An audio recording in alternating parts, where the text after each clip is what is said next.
جہاں مرتبہ ملنے کا سوال آئے گا وہاں دیکھو گے کہ یہ حضرات کتنے سرخ روح ہو کر کے، کتنے بلند چہرہ لے کر کے اللہ کے رسول کے سامنے آئیں گے۔ تو بھائی یہ سب چیزیں غور کرو کہ یہ ہمارے بچے جو پڑھ رہے ہیں، یہ ان کی پڑھائی کی کیا قیمت ہے، ان کے علم کی کیا قیمت ہے، ان کا درجہ کتنا بڑا ہے۔ جو عقل مند لوگ ہوا کرتے ہیں، اگر کبھی بادشاہ تخت سے اتر گیا اور شہزادہ بھی اتر گیا تو جو سمجھدار لوگ ہوتے ہیں وہ شہزادے کو پال لیتے ہیں، اس کے اوپر احسان کرتے ہیں، سوچتے ہیں کل کو یہی شہزادہ تو بادشاہ بنے گا، اس لیے وہ اس کا درجہ بڑھاتے ہیں۔ اور جو بے وقوف لوگ ہوتے ہیں وہ دیکھ کر آج کے یہ حکومت کے اوپر ہے، تو ہم نے مانا کہ آج اس تعلیم کو چلانے والے، اس تعلیم کا علم حاصل کرنے والے حکومت کے مالک نہیں، لیکن ہیں یہ شہزادے، کیونکہ یہ علمی شہزادہ ہے۔ آخر ایک دن وہ آئے گا کہ ان شہزادوں ہی کو اللہ حکومت دیں گے، تو اس دن یہ لوگ جو ہیں افسوس کریں گے، کاش کہ ہم بھی کچھ حاصل کر لیتے، کاش کہ ہم بھی کچھ لے لیتے۔ ایک واقعہ نقل کیا گیا ہے کہ ایک مرتبہ دریا کے اوپر بیٹھے تھے دو صاحب، ایک تو وہ تھے جو کہ اس زمانے کے بہت بڑے بزرگ سمجھے جایا کرتے تھے، ہزاروں ان کے مرید تھے، اور ایک عالم دین تھے، دونوں بیٹھے ہوئے وضو کر رہے تھے۔ بزرگ صاحب اوپر کی طرف بیٹھے تھے اور عالم نچلی طرف بیٹھے تھے۔ وضو کرتے کرتے ان کے ذہن میں آیا کہ تیرا استعمال کیا ہوا پانی ایک عالم دین کی طرف بہ رہا ہے، یہ تو علم کی توہین ہے۔ بس ادھر سے اٹھ کر کے نچلی طرف بیٹھ کر کے وضو کر لیا، کوئی ایسی بات بھی نہیں تھی۔ لیکن جب اس عابد صاحب کا عبادت کرنے والے کا انتقال ہو گیا تو کسی نے خام میں پوچھا بتاؤ کیسے گزری؟ تو انہوں نے جواب دیا ارے بھائی کیا پوچھتے ہو، اللہ کے ہاں جب یہ سوال ہوا دنیا سے کیا لے کر کے آئے ہو، تو میں نے اپنی نیکی پیش کی، سب رد ہو گئی۔ کسی میں تو نکل گیا ریاکاری دکھاوا، کسی میں نکل گیا کچھ کمی۔ اب میں سوچنے لگا اب تو بس دوزخ رہ گئی، لیکن ایک چھوٹی سی نیکی کام آ گئی۔ جب وہ پرچہ میری نیکی کا نکلا کہ ایک مرتبہ ایک عالم کی عزت کی وجہ سے تم نے نچلے درجے میں بیٹھنا پسند کیا تھا، اوپر کا درجہ چھوڑ دیا تھا، اور چونکہ تم نے یہ قدر علم کی تھی اور یہ علم میری صفت ہے تو گویا کہ یہ میری عزت ہوگی، اور اللہ نے کہا کہ جب میری عزت تو نے کی ہے تو ہم اسی کی وجہ سے تیری بخشش کر رہے ہیں۔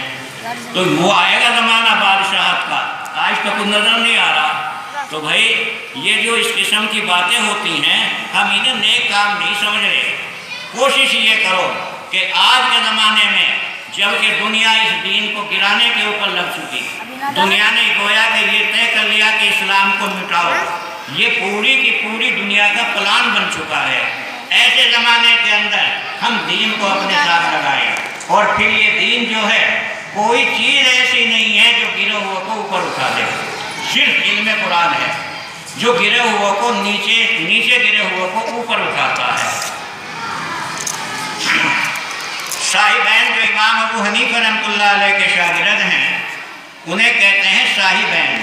امام ابو حنیفہ ہیں ان کے شیخ، تو امام ابو حنیفہ رحمۃ اللہ علیہ کے ایک شاگرد ہوئے ہیں امام ابو یوسف۔ یہ بہت غریب گھر کے لڑکے تھے، والد کا انتقال ہو گیا، کپڑے دھونے کا کام ہوا کرتا تھا، یعنی یہ کہہ لو کہ یہ دھوبی تھے، کپڑے دھونے کا کام ہوا کرتا تھا۔ بچے تھے، بیوہ ماں نے کہا جاؤ ابو یوسف جاؤ کپڑے دھو لاؤ، 2 پیسے ملیں گے، گھر کا کچھ گزر ہوگا۔ جب گئے تو دیکھا راستے میں امام ابو حنیفہ کا سبق ہو رہا، بس ان کے سبق میں بیٹھ گئے، کپڑے دھونے تو بھول گئے۔ شام کو گھر لوٹے، ماں نے کہا ارے کیا لائے ہو، کچھ 2 پیسے کمانے کا کام بھی کیا ہے یا نہیں؟ کہنے لگے ایک شیخ بیٹھے ہوئے مل گئے تھے، میں تو ان کے یہاں بیٹھ کے آ گیا۔ ماں کہنے لگے ارے بے وقوف، وہ تو مالدار آدمی ہیں، ان کے یہاں کوئی کمی نہیں، کوئی غریب ہے، ایک دھوبی کا لڑکا ہے، تو وہاں بیٹھ گیا ہے، کہاں سے کھائے گا، کہاں سے کام کرے گا۔ اگلے روز پھر گئے، پھر امام ابو یوسف اور امام ابو حنیفہ کے سبق میں بیٹھ کر کے آئے۔ پھر والدہ غصے میں بھری ہوئی امام ابو حنیفہ کے پاس پہنچی اور کہنے لگی، ابو حنیفہ سن لو، یہ غریب دھوبی کا لڑکا ہے، تو اسے اپنے یہاں بٹھا لیتا ہے، ہمارا کوئی گزر نہیں، ہمارا تو حال یہ ہے کہ 2 کپڑے دھو لیے، 2 پیسے مل گئے، اس میں ہم روٹی کھا لیتے ہیں، تو اس بچے کو اپنے یہاں بٹھاتا کیوں ہے، اسے نکال کیوں نہیں دیتا۔ امام ابو حنیفہ رحمۃ اللہ علیہ نے کہا، پگلی کیا کہہ رہی ہے، تجھے کیا معلوم کہ یہ بچہ کبھی بادشاہ کے ساتھ بیٹھ کر کے باداموں کا حلوہ کھائے گا۔ یہ خواب تھا جو امام ابو حنیفہ کی زبان سے نکل گیا۔ کہاں یہ دھوبی کا بچہ اور کہاں بادشاہ وقت، کہاں سے بادشاہ کے ساتھ میں باداموں کا حلوہ کھانے کو ملے۔ امام ابو یوسف رحمۃ اللہ علیہ کہتے ہیں کہ آخر ایک زمانہ آیا، میں بادشاہ وقت کے ساتھ بیٹھا تھا، وہاں حلوہ آیا، بادشاہ نے کہا ابو یوسف کھاؤ، یہ حلوہ ہمارے یہاں بھی کبھی کبھی بنتا ہے، یہ باداموں سے بنایا جاتا ہے۔ امام ابو یوسف کی آنکھوں میں آنسو آ گئے اور یہ کہا، آج استاد کی بات یاد آ رہی، کبھی انہوں نے یہ کہا تھا کہ یہ بچہ بادشاہ کے ساتھ بیٹھ کر کے حلوہ کھائے گا۔ تو بھئی یہ علم وہ علم ہے جس کی برکت سے نیچے گرا ہوا آدمی اوپر آ سکتا ہے۔ دنیا کا کوئی علم ایسا نہیں، ٹھیک ہے دولت کما لیں گے، خزانے جمع کر لیں گے، دولت خزانے آپ اپنے ملک میں دیکھو، اس ملک کے اندر جب سے یہ ملک آزاد ہوا ہے، یہاں کی ہریجن قوم کو یہاں کی حکومت نے کتنا اوپر اٹھایا، ہر طرح کی رعایت انہیں دی، تعلیم میں رعایت دی، نوکری میں رعایت دی، لیکن کیا انہوں نے عزت کا مقام پا لیا؟ کوئی نہیں۔ اور ادھر نبی کریم صلی اللہ علیہ وسلم کا خادم ہے حضرت بلال، بلال کے پاس کچھ نہیں، غریب آدمی، صورت بھی سیاہ، کالے رنگ کے، نہ دولت نہ خزانہ، لیکن کتنی بڑی دولت امام حضرت بلال کو مل گئی۔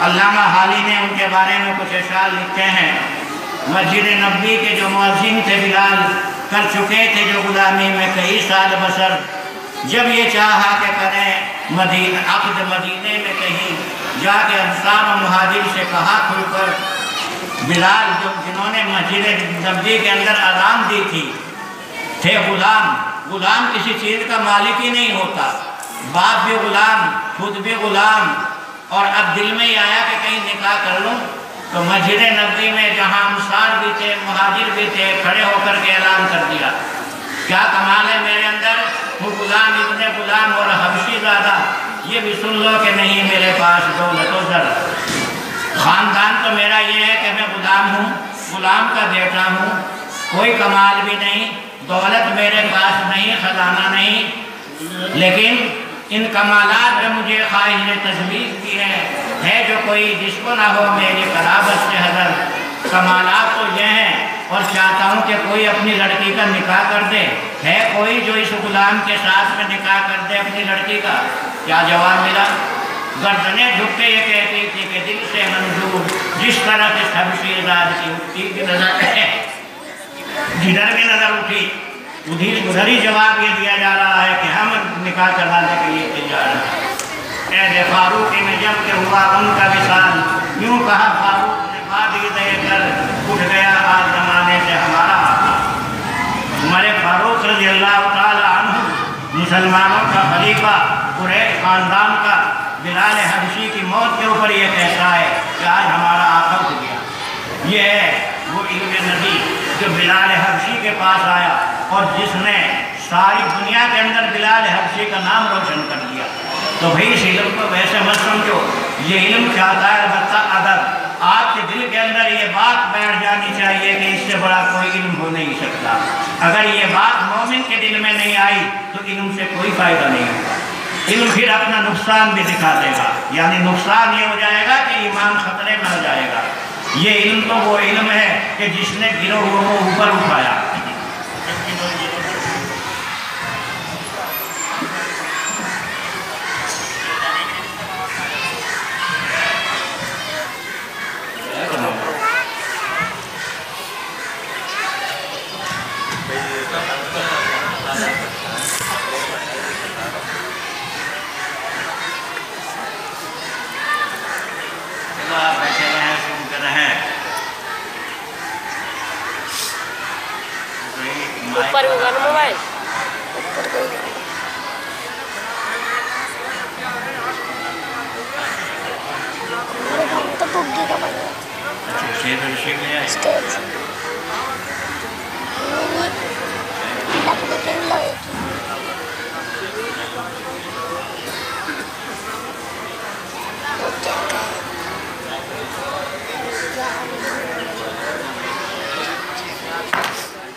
آپ کے جلسے کے لیے یہ بڑی خوشخبری رہتی ہے ہمیشہ ہی کہ ماشاءاللہ ہمارے یہ علماء، اور پھر میں تو اس زمانے میں بڑا معذور سا ہو گیا، میرا تو جانا ہی مشکل ہوتا ہے، ان حضرات کی خدمت میں ہم درخواست پیش کر دیتے ہیں اور یہ بیچارے یہاں تشریف لے آتے ہیں۔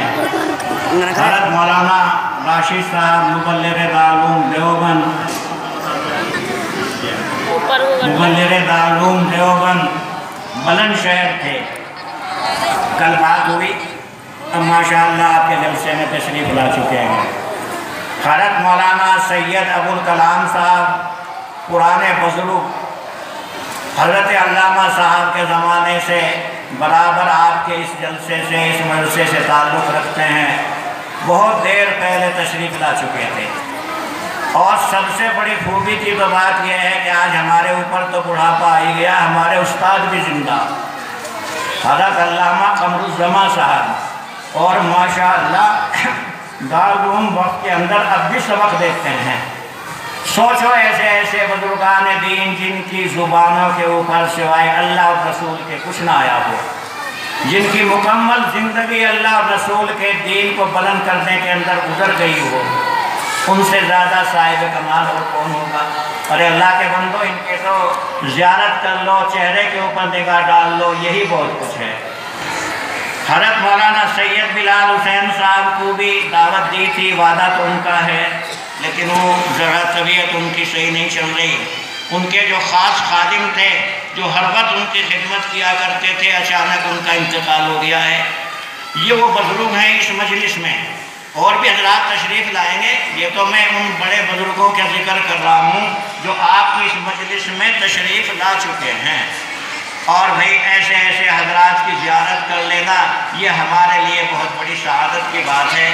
تعجب یہ ہوتا ہے کہ آپ حضرات گھر سے دیر سے نکلتے کیوں ہیں؟ یہ تو ان جلسوں کا کام ہے جو 1 بجے اپنا ظہر کی نماز پڑھ لیتے ہیں اور پھر مغرب تک جلسے کو کھینچتے ہیں۔ ہمارا جلسے کا یہ نظام نہیں، یہاں کا تو سیدھا نظام یہ ہے کہ 3:30 کے اوپر آپ دعا کر لیں گے، اور وہ بچے جو دستار، جن کے سروں کے اوپر دستار ہوگی، وہ 2 بجے تک یہاں پہنچ جائیں، پھر ہم کسی کا کوئی انتظار نہیں کرتے۔ یہ جلسہ الحمدللہ جو بزرگوں کے طریق سے، انہی طریق کے اوپر آج تک چل رہا ہے۔ تو جو حضرات آواز سن رہے ہوں وہ جلدی پہنچیں اور ان علماء کی زیارت سے فائدہ اٹھائیں۔ وآخر دعوانا الحمدللہ رب العالمین۔